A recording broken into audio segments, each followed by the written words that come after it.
तर ह्या जगाला रामायण कोणी दिलं? की भारताच्या प्रेसिडेंट राष्ट्रपती द्रौपदी मुर्मू नव्हत्या तिकडे, पण जातीवादी चष्मा आड येतो त्यांना नाही बोलवलं, मोहन भागवतला बोलवलं. आता त्या आर्धी चड्डीवाली बामट्याचं काय काम तिकडे? मनुवादी भाजप आणि RSSचा जातीवाद चष्मा सुजात आंबेडकर यांनी सगळंच काढलं. राम मंदिरच्या उद्घाटनाला वाल्मिकी समाजाला प्राधान्य देण्याऐवजी मोहन भागवतला बोलावलं. यावरून सुजात आंबेडकरांनी थेट हल्लाबोल केला. हे धाडस आंबेडकरच करू शकतात. या अर्ध्या चड्डीवाल्या भामट्याचं तेथे काय काम, असं म्हणत सुजात आंबेडकरांनी थेट RSS आणि भाजपला निशाणा साधला. 2024 मध्ये एक भव्य दिव्य मंदिर उघडलं गेलं होतं, राम मंदिर. बरोबर आठवतंय? आता मला सांगा, या देशालाच नाही तर ह्या जगाला रामायण कोणी दिलं?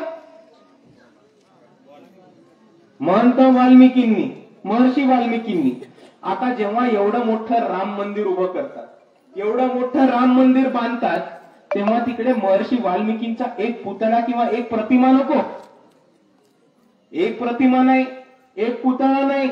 ठीक आहे, पुतळा नाही, प्रतिमा नाही, वाल्मिकी समाजाचा एक प्रतिनिधी तरी नको का तिकडे उद्घाटनाला? तर नाही. तिकडे कोण होतं? नरेंद्र मोदी. ठीक आहे, त्यांचा हक आहे, ते भारताचे प्राईम मिनिस्टर आहेत. अजून कोण होतं? योगी आदित्यनाथ. ठीक आहे, उत्तर प्रदेशचे CM आहेत, त्यांच्या राज्यात उद्घाटन झाले ते असतील. अजून कोण होतं?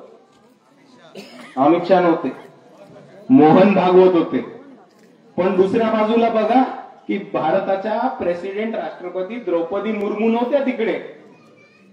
आदिवासी समाजाच्या प्रेसिडेंट आहेत, राष्ट्रपती आहेत, पण जातीवादी चष्मा आड येतो त्यांना नाही बोलवलं, मोहन भागवतला बोलवलं. आता त्या आर्धी चड्डीवाली बामट्याचं काय काम तिकडे? मोहन भागवतला बोलवायची काय गरज?